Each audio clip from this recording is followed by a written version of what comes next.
નમસ્તે વિદ્યાર્થી મિત્રો, શ્રી યુનિવર્સલ સ્કૂલ દ્વારા આયોજિત ઓનલાઈન શિક્ષણમાં ચેપ્ટર નંબર 6 પૂર્ણાંક સંખ્યાઓ અને લેક્ચર નંબર 1 એમાં આપ સૌનું હાર્દિક સ્વાગત છે. તો અત્યાર સુધી આપણે શીખી ગયા છીએ પૂર્ણ સંખ્યાઓ અને પ્રાકૃતિક સંખ્યાઓ.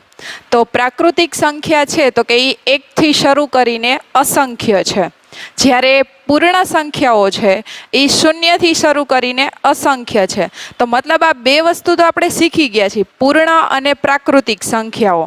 તો હવે આપણે જે જોવાનું છે આ ચેપ્ટરની અંદર તો કે પૂર્ણાંક સંખ્યાઓ. તો પૂર્ણાંક સંખ્યાઓની અંદર શું આવે છે એ જોવાનું છે, અને સંખ્યા રેખાના આધારે તો જોઈએ આપણે પૂર્ણાંક સંખ્યાઓ. તો પૂર્ણાંક સંખ્યાઓની અંદર તો પૂર્ણાંક સંખ્યાઓની ત્રણ વસ્તુ આવે છે, ધન પૂર્ણાંકો, શૂન્ય અને ઋણ પૂર્ણાંકો. આ 3 પ્રકારની સંખ્યાઓ આવે છે. તો ધન પૂર્ણાંક એટલે એ કેવા હોય? તો ધન પૂર્ણાંક એટલે 1, 2, 3, 4 આ બધા છે એ ધન પૂર્ણાંકો છે. અને ધન પૂર્ણાંકોની આગળ આમ જોઈએ તો પ્લસની નિશાની આવે. ધન પૂર્ણાંકો બધા મોટા છે એટલે પ્લસ, પણ આપણે પ્લસની નિશાની કરતા નથી. આપણે માત્ર શું દર્શાવીએ છીએ? 1, 2, 3, 4. અને પ્લસની નિશાની દર્શાવો તો પણ એ શું છે તો કે ધન પૂર્ણાંકો જ છે. પણ આપણે ક્યારેય ધન પૂર્ણાંકોમાં આગળ પ્લસ કરતા નથી. પણ આપણે સમજી જવાનું કે નિશાની ન હોય એટલે એ કયો પૂર્ણાંક હોય તો કે ધન પૂર્ણાંક. ત્યાર પછી તો કે શૂન્ય. તો શૂન્ય જે છે એ ધન અને ઋણની વચ્ચે આવે છે. ધન પૂર્ણાંક અને ઋણ પૂર્ણાંકની વચ્ચે તો કે શું આવે છે તો કે શૂન્ય. ત્યાર પછી આવે છે ઋણ પૂર્ણાંક. તો ઋણ પૂર્ણાંકો એમાં આગળ ઋણનો સંકેત આવે. ઋણ એટલે માઇનસનો. જેમ ધન એટલે પ્લસનો સંકેત આવે તો ઋણની અંદર માઇનસ. -1, -2, -3, -4. તો આ બધા છે એ ઋણ પૂર્ણાંકો છે. ધન પૂર્ણાંકો, શૂન્ય અને ઋણ પૂર્ણાંકો આ ત્રણેય મળીને શું બને છે તો કે પૂર્ણાંક સંખ્યાઓ. એટલે કે સંખ્યાઓનો એવો સમૂહ કે જેની અંદર ધન પૂર્ણાંકો આવે, શૂન્ય આવે અને ઋણ પૂર્ણાંકો આવે. તો મતલબ આ આપણે સંકેત સાથે જોયું કે આ પ્રકારે આવે છે. તો હવે સંખ્યા રેખાની મદદથી, મતલબ સંખ્યા રેખાના આધારે આપણે જો આ 3 વસ્તુ જોવી હોય તો કઈ રીતે આપણને મળશે? તો સંખ્યા રેખા નીચે દોરેલી છે, તો આપણે જોઈએ. આ રેખા છે અને રેખાની ઉપર મેં અંકો લખેલા છે. તો આ જે અંકો લખેલા છે એમાં વચ્ચે શૂન્ય છે, એટલે કે આ શૂન્ય. તો શૂન્યની આ જમણી બાજુ છે, શૂન્યની આ ડાબી બાજુ છે. એટલે કે આ જમણી બાજુ, આ ડાબી બાજુ. તો શૂન્યની જમણી બાજુ હમણાં આપણે ઉપર જોયા કયા પૂર્ણાંકો પૂર્ણાંક સંખ્યાઓની અંદર આવે તો કે ધન પૂર્ણાંકો. તો સંખ્યા રેખાની અંદર ધન પૂર્ણાંકો કઈ બાજુએ આવશે તો કે જમણી બાજુએ. ત્યાં આપણે પ્લસની નિશાની કરેલી નથી, એટલે આપણે અહીંયા યાદ રાખશું કે પ્લસની નિશાની હોય તોય ભલે અને ન હોય તો પણ એ કેવા પૂર્ણાંકો થાય છે તો કે ધન પૂર્ણાંકો. એટલે શૂન્ય છે એ વચ્ચે છે. શૂન્યની જમણી બાજુ 1, 2, 3, 4. તો જમણી બાજુ કયા પૂર્ણાંકો છે તો કે ધન પૂર્ણાંકો. ત્યાર પછી આ બાજુ છે ડાબી. -1, -2, -3, -4. મતલબ -1, 2, 3, 4. તો એ પૂર્ણાંકો કેવા છે તો કે ઋણ પૂર્ણાંકો. એટલે ડાબી બાજુએ કયા પૂર્ણાંકો આવશે તો કે ઋણ પૂર્ણાંકો. એટલે સંખ્યા રેખા પર શૂન્ય બેની વચ્ચે છે, મતલબ ધન પૂર્ણાંક અને ઋણ પૂર્ણાંકની વચ્ચે શું આવે છે તો કે શૂન્ય. પછી શૂન્યની આ જમણી બાજુ છે, આ ડાબી બાજુ છે. જમણી બાજુએ ધન પૂર્ણાંકો છે, ડાબી બાજુએ ઋણ પૂર્ણાંકો છે. હવે આપણે આમાં આગળ જોઈએ તો જમણી બાજુ જે ધન પૂર્ણાંકો છે શૂન્યની, એ ધન પૂર્ણાંકો બધા કેવા છે તો કે મોટા. દાખલા તરીકે શૂન્ય, શૂન્ય પછી એક એ કેવી સંખ્યા છે? મોટી. પછી 2 એના કરતાં મોટી. 3 અને 4, 4 જે છે એ જમણી બાજુમાં ધન પૂર્ણાંકમાં સૌથી મોટી સંખ્યા છે. મતલબ તમે જમણી બાજુ જાઓ, જમણી બાજુ ખસો એટલે સંખ્યાઓ તમને કેવી મળતી જાય તો કે મોટી મોટી મોટી. એટલે કે જમણી બાજુ આપણને મોટી સંખ્યાઓ મળશે, મતલબ ધન પૂર્ણાંકો મળશે. ત્યાર પછી વાત કરીએ ડાબી બાજુની, તો આ શૂન્યની ડાબી બાજુ છે. તો ડાબી બાજુ છે એ કેવા પૂર્ણાંકો છે તો કે ઋણ પૂર્ણાંકો છે. તો ઋણ પૂર્ણાંકો જે છે એ શૂન્ય કરતાં બધા ઋણ પૂર્ણાંકો કેવા છે તો કે નાના. તો દાખલા તરીકે શૂન્ય, તો શૂન્ય પછી આવે છે -1. તો શૂન્ય કરતાં -1 એ સંખ્યા નાની છે. પછી -1 એના કરતાં -2 નાના છે. અને છેલ્લે -4 એ સૌથી નાની સંખ્યા છે. પણ આપણને એમ લાગે કે સંખ્યાઓ વિશે શીખી ગયા તો આપણને હોય કે 1 કરતાં તો 2 મોટા છે. પણ અહીંયા વાત કોની થાય છે? ઋણ પૂર્ણાંકની. તો ઋણ પૂર્ણાંકો ડાબી બાજુ તમે જેમ આગળ વધો એમ સંખ્યાઓ બધી નાની નાની નાની બને. એટલે કે શૂન્યથી તમે ડાબી બાજુ જાઓ છો તો -1 તો નાના છે જ, પણ એનાથી આગળ વધો એટલે -2 નાના, એનાથી આગળ વધો એટલે -3 નાના, અને એનાથી આગળ વધો એટલે -4 નાના. એટલે કહેવાનો મતલબ સંખ્યા રેખાની અંદર -4 સૌથી નાની સંખ્યા છે.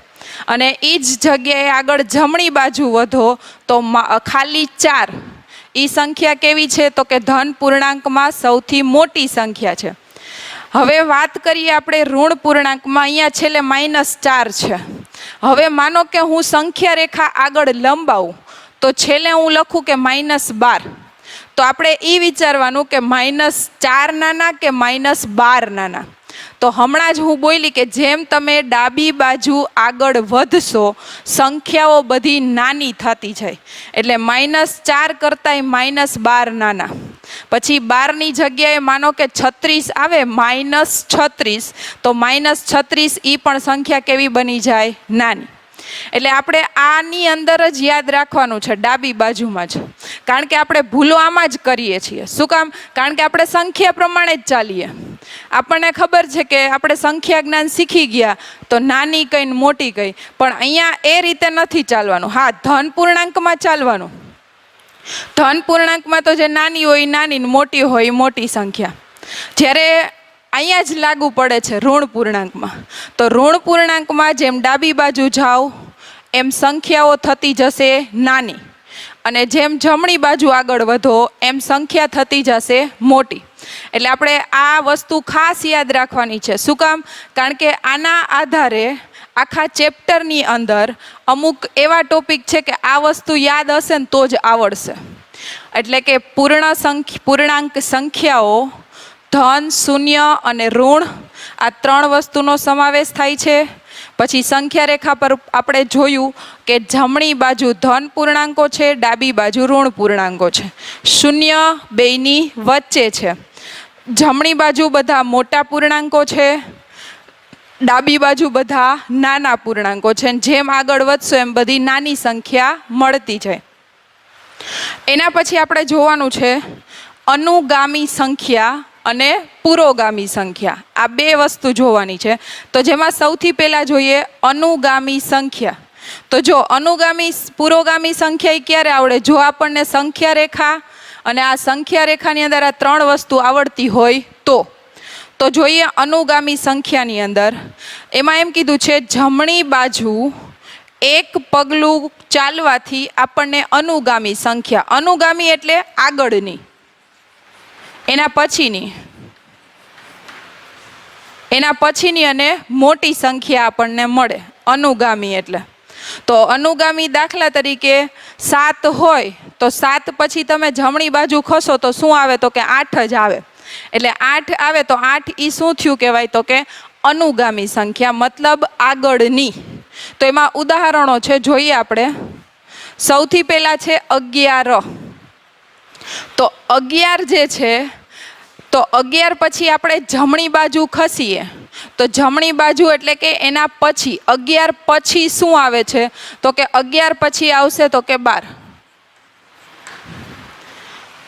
એટલે કે મોટી સંખ્યા. અનુગામી એટલે એના પછીની મોટી સંખ્યા આવે જમણી બાજુ. ત્યાર પછી આવે છે 5. તો 5 પછી જમણી બાજુ ખસી અને મોટી સંખ્યા, તો 5 પછીની મોટી સંખ્યા છે 6.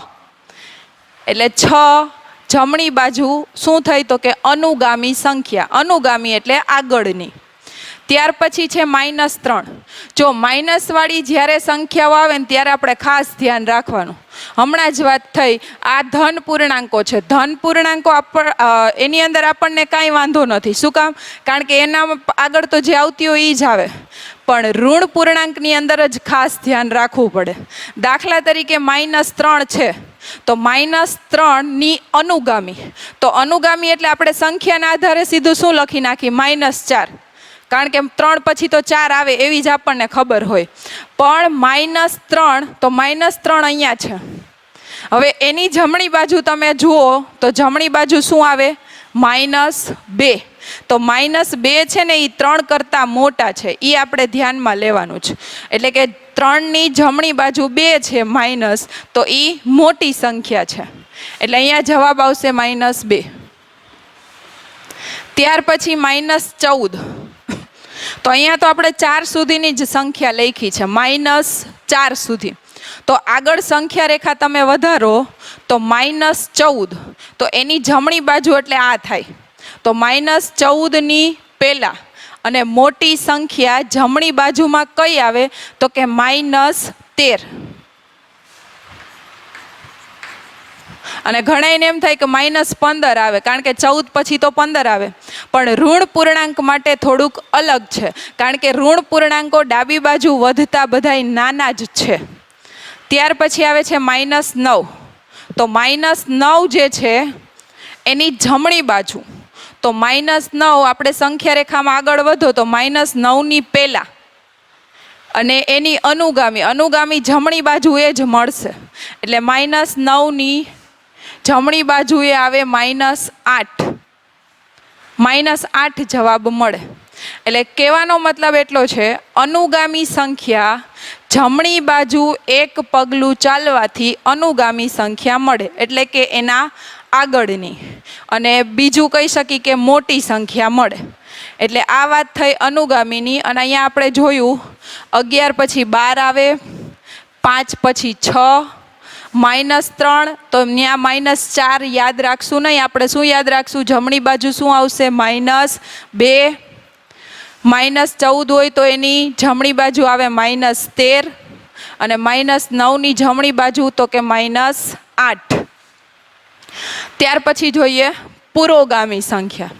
તો પુરોગામી એટલે ડાબી બાજુ એક પગલું ખસવાથી, મતલબ આ સંખ્યા રેખા છે, આ 3 છે. તો 3 ની ડાબી બાજુ આપણે જોવું હોય તો શું આવે? તો કે 2.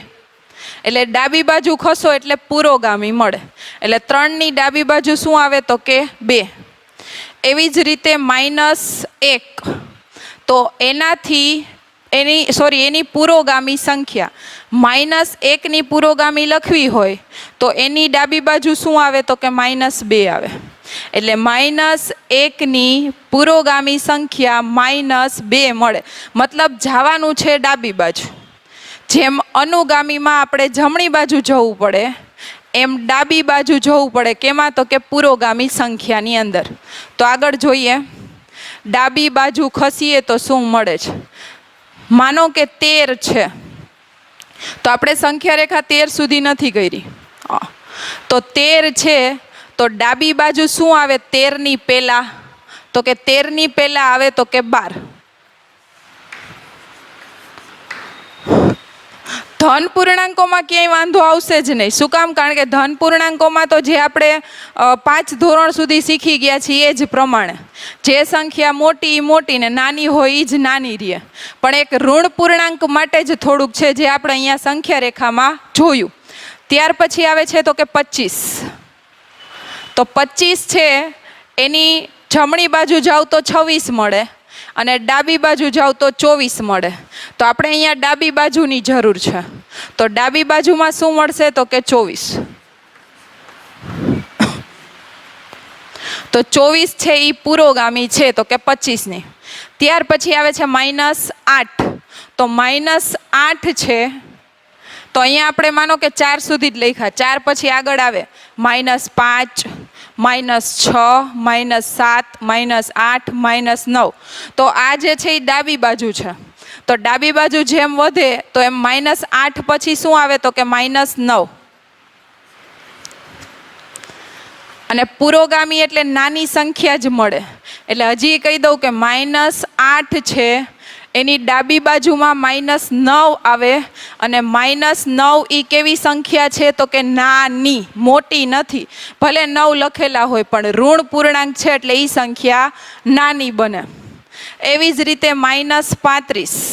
તો -35 પછી ડાબી બાજુ શું આવે તો કે -36. અને જમણી બાજુ જાવ તો શું આવે -34. તો 34 જે આવે એ અનુગામી બને અને -36 એ કેવી બને તો કે પુરોગામી બને. 1. તો 1 જે છે એ અહીંયા છે જ. તો 1ની પહેલા મતલબ ડાબી બાજુ શું આવે તો કે 0. તો 0 જે છે એ પુરોગામી સંખ્યા છે. એટલે કે 1ની પહેલા 0 આવે છે. એટલે પુરોગામી સંખ્યા એટલે ડાબી બાજુ એક પગલું ખસીએ એટલે પુરોગામી સંખ્યા મળે. અને એમાં આપણે જોયું 13ની પહેલાં તો કે 12, 25ની પહેલાં 24. પછી આ બેનું ખાસ જોવાનું છે ઋણ પૂર્ણાંક આવે ત્યારે. અને ધ્યાન પણ ત્યારે જ રાખવાનું ઋણ પૂર્ણાંક હોય ત્યારે. તો -8 એની ડાબી બાજુ આવે -9. -35ની ડાબી બાજુ આવે -36 અને 1ની ડાબી બાજુ આવે તો કે 0. એટલે જમણી બાજુ અનુગામી મળશે અને ડાબી બાજુ પુરોગામી મળશે. ત્યાર પછી આગળ નીચેની સંખ્યાને સંકેત સાથે પૂર્ણાંકમાં લખવાનું છે. મતલબ અહીંયા આપણને આમ જોઈએ તો શબ્દમાં લખેલું છે તો આપણે એને ધન અથવા ઋણ પૂર્ણાંકમાં સંખ્યા સાથે દર્શાવવાનું. આ ધન પૂર્ણાંક, આ ઋણ પૂર્ણાંક એ રીતે દર્શાવવાનું છે. તો જોઈએ 2 કિલો વજનમાં વધારો. તો વધારાનો મતલબ શું થાય? ઉમેરો થયો. અને ઉમેરો એટલે પ્લસ. એટલે કે પ્લસ આવે ત્યારે એ શું બને તો કે ધન પૂર્ણાંક બને. તો 2 કિલો વજનમાં વધારો. તો આનો જવાબ મળે +2. અને હંમેશા વધારાની વાત આવશે, ઉમેરાની વાત આવશે તો 2 કિલો વજનમાં વધારો એટલે જવાબ મળશે તો કે +2. ત્યાર પછી છેલ્લે જોઈએ ₹70ની ખોટ. તો ₹70ની ખોટ. ખોટ એટલે શું થાય તો કે નુકસાન. તો ખોટ એટલે નુકસાન જાય. તો નુકસાન આવે ત્યારે હંમેશા આપણે કયો પૂર્ણાંક આવશે તો કે ઋણ પૂર્ણાંક. તો ઋણ પૂર્ણાંક આવે એટલે આ રીતે -70. એટલે કે વજનમાં વધારો આવે ત્યારે આપણે ધન પૂર્ણાંક યાદ રાખશું. પછી ખોટ આવે ત્યારે આપણે શેની નિશાની યાદ રાખશું તો કે માઇનસની. એટલે આ પ્રકારના પ્રશ્ન આવે ત્યારે આપણને ઉપર એમ જ કીધું હોય કે યોગ્ય સંકેતો સાથે અને પૂર્ણાંકમાં આપણે દર્શાવવાનું હોય તો આ રીતે જવાબ મળે. એટલે આની અંદર એકવાર આપણે નજર કરીએ તો સૌથી પહેલાં શું આવે છે તો કે ધન પૂર્ણાંકો, શૂન્ય અને ઋણ પૂર્ણાંકો. તો એની અંદર આ વસ્તુ યાદ રાખવાની છે. ત્યાર પછી સંખ્યા રેખા આખી યાદ રાખવાની છે. ધન પૂર્ણાંકો જમણી બાજુ, ઋણ પૂર્ણાંકો ડાબી બાજુ. કારણ કે આ વસ્તુ ખૂબ જ ઉપયોગી છે. ખાલી જગ્યા હોય, ખરા ખોટા હોય એની અંદર ઉપયોગમાં આવે. અનુગામી એટલે જમણી બાજુ, પુરોગામી એટલે ડાબી બાજુ સંખ્યા મળશે. અને સંકેતમાં દર્શાવવું હોય તો ઉમેરાની વાત આવે ત્યારે પ્લસની નિશાની, પછી બાદ હોય, ખોટ હોય, નુકસાન હોય ત્યારે આપણે શેની નિશાની આવશે તો કે માઇનસની નિશાની આવે. હમણાં આપણે આની પહેલાં જોયું પૂર્ણાંક સંખ્યાઓ, જેમાં ધન પૂર્ણાંકો, ઋણ પૂર્ણાંકો અને શૂન્ય આવે. ત્યાર પછી આપણે સંખ્યા રેખાની અંદર જોયું કે જમણી બાજુ ધન પૂર્ણાંકો હોય, શૂન્ય બેયની વચ્ચે હોય અને ઋણ પૂર્ણાંકો ડાબી બાજુએ હોય. તો એને લગતા જ આ આઈડિયલ સ્વાધ્યાય પોથીની અંદર અમુક પ્રશ્નો છે, ખાલી જગ્યા છે અને ખરા ખોટા છે. તો આપણને જો હમણાં આપણે જે સમજ્યા એ ખ્યાલ આવે તો આપણને ખબર પડે કે આની અંદર શું જવાબ આવશે. તો જોઈએ સૌથી પહેલાં, દરેક ખાલી જગ્યા પૂર્ણાંક દરેક ખાલી જગ્યા પૂર્ણાંક કરતાં મોટો છે. મતલબ દરેક ધન પૂર્ણાંક હોય એ ઋણ પૂર્ણાંક કરતાં કેવો હોય તો કે મોટો. હમણાં જ આપણે જોઈ ગયા કે જમણી બાજુએ જે ધન પૂર્ણાંકો છે એટલે દરેક ધન પૂર્ણાંક, પછી વાક્ય આગળ વધારીએ, દરેક ધન પૂર્ણાંક દરેક મોટો કોના કરતાં હોય તો કે ઋણ પૂર્ણાંક કરતાં. કારણ કે ઋણ પૂર્ણાંકો કેવા છે? નાના. ધન પૂર્ણાંકો કેવા છે? મોટા. તો ધન પૂર્ણાંકો હંમેશા આના કરતાં કેવા હોય તો કે મોટા જ હોય. એવી જ રીતે આના કરતાં ઊંધું થાય. માનો કે અહીંયા નાનો શબ્દ હોત તો અહીંયા એમ આવત કે દરેક ઋણ પૂર્ણાંક દરેક ધન પૂર્ણાંક કરતાં કેવા હોય છે તો કે નાના હોય છે. પણ ધન પૂર્ણાંકની વાત આવે તો કયો શબ્દ આવશે તો કે મોટો. ત્યાર પછી શૂન્ય દરેક ખાલી જગ્યા પૂર્ણાંક કરતાં નાનો છે. શૂન્ય કોના કરતાં નાનો હોય તો કે શૂન્ય જે છે એ ધન પૂર્ણાંક કરતાં નાનો છે અને નીચેનામાં શૂન્ય ખાલી જગ્યા પૂર્ણાંક કરતાં મોટો છે. ધન પૂર્ણાંકની વાત આવે ને તો ધન પૂર્ણાંકો બધા શૂન્ય કરતાં મોટા છે. એટલે કે શૂન્યની જમણી બાજુએ જાઓ તો ધન પૂર્ણાંકો આવે 1, 2, 3, 4. તો એ બધા ધન પૂર્ણાંકો કેવા છે? મોટા. જ્યારે શૂન્ય જે છે એ ધન પૂર્ણાંક કરતાં નાનો છે. એના પછી શૂન્ય ઋણ પૂર્ણાંક કરતાં કેવો હોય તો કે મોટો. ઋણ પૂર્ણાંક એટલે -1, -2, -3 એ બધા ડાબી બાજુએ છે. તો એના કરતાં શૂન્ય કેવો થઈ જશે તો કે મોટો. શૂન્ય છે એ ધન પૂર્ણાંક કરતાં નાનો, ઋણ પૂર્ણાંક કરતાં મોટો. ત્યાર પછી હવે ખરા ખોટા છે. ખરા ખોટામાં પહેલાં આપણે સમજશું, પછી ખરું આવે કે ખોટું જોઈએ. શૂન્ય એ ઋણ પૂર્ણાંક કરતાં મોટો છે. તો એ હમણાં આપણે આ જ ખાલી જગ્યાની અંદર જોયું કે શૂન્ય ઋણ પૂર્ણાંક કરતાં મોટો છે. તો અહીંયા આપણને ખબર પડી જ જાય સીધી કે ખરું આવે કે ખોટું. તો કે આ વિધાન ખરું છે. શું કામ? કારણ કે શૂન્ય ઋણ પૂર્ણાંક કરતાં મોટો છે. આગળ, શૂન્યની જમણી બાજુ સંખ્યા મોટી થાય. મતલબ શૂન્યની તમે જમણી બાજુ જાઓ તો જમણી બાજુ સંખ્યાઓ કેવી થતી જશે તો કે મોટી થતી જશે. તો આ વસ્તુ આપણે અનુગામી સંખ્યાની અંદર જોયું. અનુગામી એટલે શું? જમણી બાજુ આગળ વધો એટલે અનુગામી સંખ્યા મળે. અને સંખ્યા કેવી મળશે તો કે મોટી મળશે. તો આની અંદર પણ એમ જ શૂન્યની જમણી બાજુ જેમ વધો એમ સંખ્યા મોટી થાય. એટલે આ વિધાન પણ ખરું છે. આગળ, -78 એ -77 કરતાં મોટો છે. હવે આપણે સંખ્યા રેખામાં જોઈએ તો -78 વાત કરવાની છે. તો -78 અહીંયા એમ કીધું કે મોટો છે, પણ -78 કઈ બાજુએ આવશે તો કે -78 77ની ડાબી બાજુએ આવશે. તો ડાબી બાજુએ આવે ને તો નાનો હોય, જમણી બાજુ હોય તો વાત કોની આવે તો કે મોટી સંખ્યાની આવે. એટલે આ બે સંખ્યાની અંદર એમાં એમ કીધું -78 મોટો છે, પણ -78 ડાબી બાજુ આવે એટલે -78 નાના બની જાય. એટલે આ વિધાન ખોટું છે.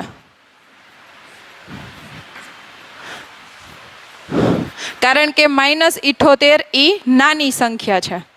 એના પછી દરેક ધન પૂર્ણાંકો દરેક ઋણ પૂર્ણાંકો કરતાં મોટા છે. તો કે આ વિધાન સાચું જ છે. શું કામ? તો કે દરેક ધન પૂર્ણાંકો છે એ કેવા હોય? તો કે મોટા જ હોય.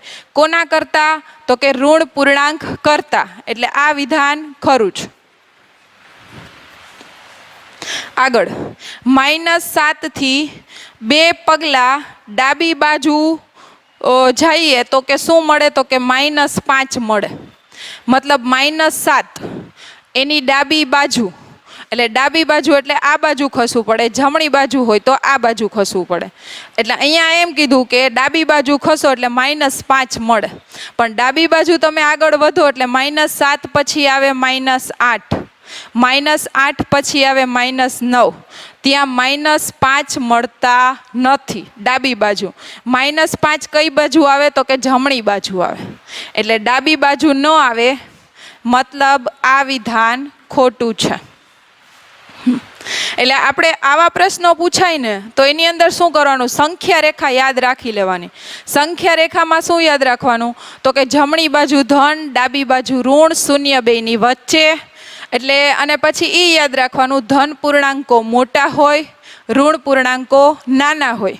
અને આવા પ્રશ્ન પૂછાય તો આપણને ડાબી જમણી બાજુની અંદર કઈ સંખ્યા મળે, જો એ સંખ્યા રેખા આવડતું હોય તો ખ્યાલ આવે. હવે આગળ જોઈએ, સંખ્યા રેખા પર નિરૂપણ. તો પહેલા આપણે અહીંયા શું કરવું પડે? મેં રેખા દોરેલી છે એની ઉપર પહેલા આપણે સંખ્યા લખવાની છે. તો સંખ્યા કેટલી લખશું? તો આપણે જેટલી જરૂર હોય ને એટલી લખાય. માનો કે શૂન્ય બેયની વચ્ચે આવે, ધન અને ઋણની વચ્ચે શૂન્ય આવે. એટલે સંખ્યા રેખામાં અંક કેવી રીતે લખવા? જરૂર હોય એટલા જ લખાય. બરાબર? કારણ કે અહીંયા આપણે જરૂર છે, ઋણ પૂર્ણાંકો ક્યાં ક્યાં છે? -1 અને -4. એટલે આપણે ડાબી બાજુ કેટલા અંક સુધી લખવું પડે? તો કે 4 સુધી. એટલે આ રીતે -1, -2, -3 અને -4. અને અહીંયા મેં મારી રીતે યોગ્ય અંતર લીધું છે. મતલબ -1, -2, -3, 4 લખવા માટે. પણ આપણે જ્યારે આ સંખ્યા રેખા દોરશું ત્યારે આપણે આપણી રીતે યોગ્ય અંતર નથી લેવાનું, આપણે સ્કેલનો ઉપયોગ કરવાનો છે. સ્કેલનો ઉપયોગ કરી અને આ જે માપ છે એ કેટલું રાખવાનું? 1 સેન્ટીમીટરનું. 1 સેમીએ 1 અંક લખવાનો. માનો કે અહીંયા ટપકું કરીને -4, પછી 1 સેમીનું માપ -3, પાછું 1 સેમી -2. એટલે કહેવાનો મતલબ એટલો છે કે આપણે યોગ્ય અંતર લેવા માટે સ્કેલનો ઉપયોગ કરશું, જે મેં અહીંયા મારી રીતે લીધેલું છે યોગ્ય અંતર. આગળ હવે અહીંયા જમણી બાજુ, તો જમણી બાજુ એ 2 છે, 4 છે, 7, 6, 5. તો જરૂર કેટલા સુધીની પડે? 7 સુધીની. 7 સુધી લખો એટલે એમાં 6 આવી જાય, 5 આવી જાય, 4 આવી જાય ને 2 આવી જાય. એટલે અહીંયા આપણે લખશું 1, 2, 3, 4, 5, 6, 7. અહીંયા 4 સુધીની જરૂર હતી, ત્યાં 7 સુધીની જરૂર છે. હવે કરવાનું છે, જો સંખ્યા રેખા દોરાઈ ગઈ, અંકે લખાઈ ગયા, હવે વાત કરવાની છે તો કે નિરૂપણની. નિરૂપણ કોનું થવું જોઈએ? આ જે સંખ્યા આપી છે ને આની ઉપર મેં ઘણી સંખ્યાઓ લખેલી છે, પણ નિરૂપણ આપણને જે સંખ્યા આપેલી છે એનું જ કરશું. સૌથી પહેલાં છે -1. તો -1 ઉપર નિરૂપણ કરીએ. -1 ઉપર તો -1 અહીંયા છે, એટલે આ સંખ્યા રેખા ઉપર આપણે દર્શાવ્યા -1. ખાલી 2, 4, -4, 7, 6 અને 5. તો આ નિરૂપણ થયું કહેવાય. મતલબ કે પહેલાં રેખા દોરી, સંખ્યાઓ લખી, સંખ્યા કેટલી લખી? જેટલી જરૂર પડે એટલી. અને પછી શું કર્યું? તો કે નિરૂપણ. તો એવું જ નીચે ઉદાહરણ છે. તો નીચેની અંદર પણ એમ જ સૌથી પહેલા શૂન્ય. હવે આની અંદર જરૂર કેટલી છે? ઋણ પૂર્ણાંકો. તો ઋણ પૂર્ણાંકો આની અંદર એક -3 છે, -2 છે. તો આપણે જરૂર કેટલી પડે? તો કે -1, -2, -3. પછી આમાં -3 આપ્યા હોય અને -2 આપ્યા હોય તો આપણે એ બે જ નથી લખવાના, આપણે લાઈનમાં જ લખવાના. શૂન્ય પછી શું આવે? -1, -1 પછી -2, -2 પછી -3. એટલે આપણે સંખ્યા રેખામાં લાઈનમાં બધા અંક આવવા જોઈએ. મતલબ આમાં જે માગ્યા હોય એ જ નથી લખવાના. પછી આગળ આમાં જમણી બાજુએ ધન પૂર્ણાંકો 8 છે, 6 છે, 2 છે ને 4 છે. તો 8 સુધી લખો આપણે લાઈનમાં. તો એમાં 6 પણ આવી જાય, 4 પણ આવી જાય, 2 પણ આવી જાય. તો આપણે અહીંયા 8 સુધી લખવાના કીધા છે.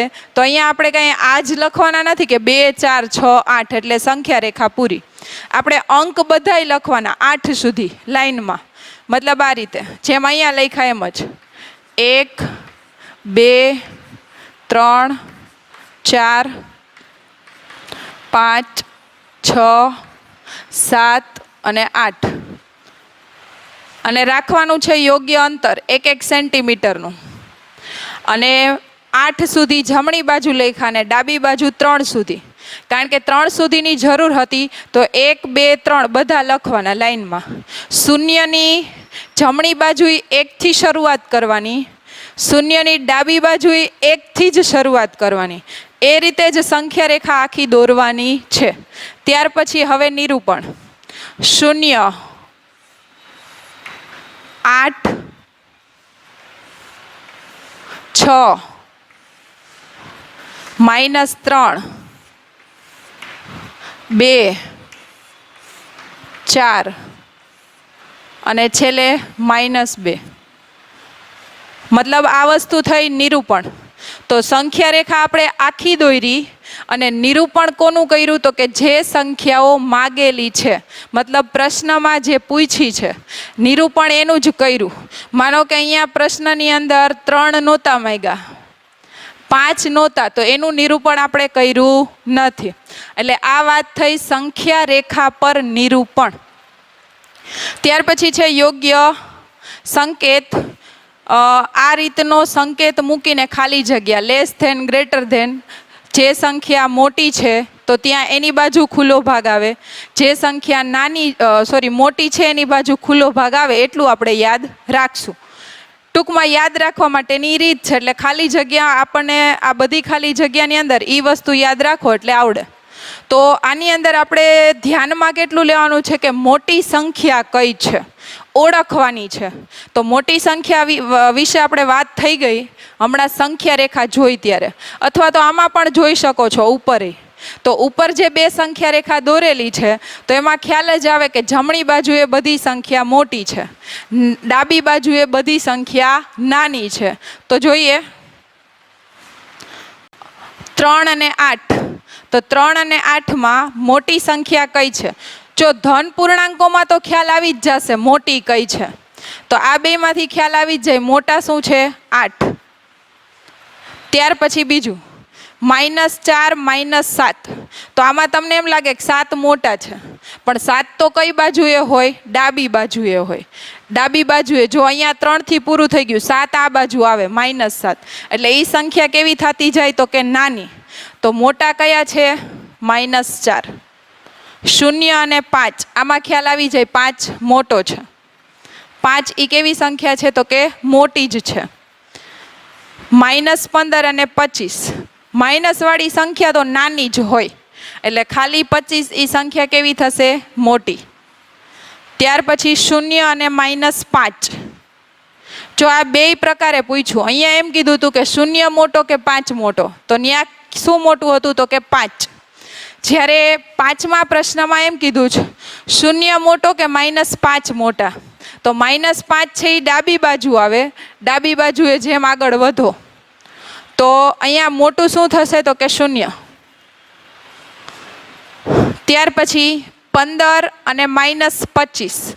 તો અહીંયા મોટી સંખ્યા કઈ છે તો કે 15. માઇનસ વાળી સંખ્યા કેવી બની જાય તો કે નાની જ થશે. 3 અને -3. -3 છે એ ડાબી બાજુ છે એટલે એ નાના જ હોય, અને ખાલી 3 એટલે આપણે એમ માની લેવાનું +3 જે જમણી બાજુ છે એટલે એ સંખ્યા કેવી થશે તો કે મોટી જ થશે, એટલે 3 મોટા. હવે વાત આવે -100 -101. તો 100 છે ને એ પહેલા આવે, 101 પછી આવે. મતલબ 101 તમે ડાબી બાજુ જાઓ ને ત્યાં આવે, અને 101 ની પહેલા 100 આવે, એટલે 100 છે એ કેવી બની જાય જમણી બાજુ થાય. એટલે જમણી બાજુ થાય એટલે આ સંખ્યા મોટી, અને 101 કેવા થઈ જાય તો કે નાના. એના પછી 9 અને -9. તો આની અંદર એમ જ 9 છે એ જમણી બાજુ છે, -9 છે એ ડાબી બાજુએ છે. તો જમણી બાજુએ સંખ્યા મોટી હોય અને ડાબી બાજુએ સંખ્યા નાની હોય, એટલે એમાં એક ખુલ્લો ભાગ છે એ ખાલી 9 બાજુ આવશે. એટલે અહીંયા વાત થઈ તો કે યોગ્ય સંકેતની. તો યોગ્ય સંકેત એટલે આપણે એટલું યાદ રાખશું, પહેલાં મોટી સંખ્યા ઓળખવાની, અને મોટી સંખ્યા ઓળખાઈ જાય પછી એની બાજુ ખુલ્લો ભાગ આવે એ રીતે યોગ્ય સંકેત દર્શાવવાનો છે. અને યાદ રાખશું ખાસ, જેટલા ઋણ પૂર્ણાંકો છે ને ત્યાં તો ખાસ યાદ રાખશું કે ઋણ પૂર્ણાંકોની અંદર કઈ બાજુ યોગ્ય સંકેત કરવો, એટલે ઋણ પૂર્ણાંકોનું આપણે ધ્યાન રાખવાનું છે.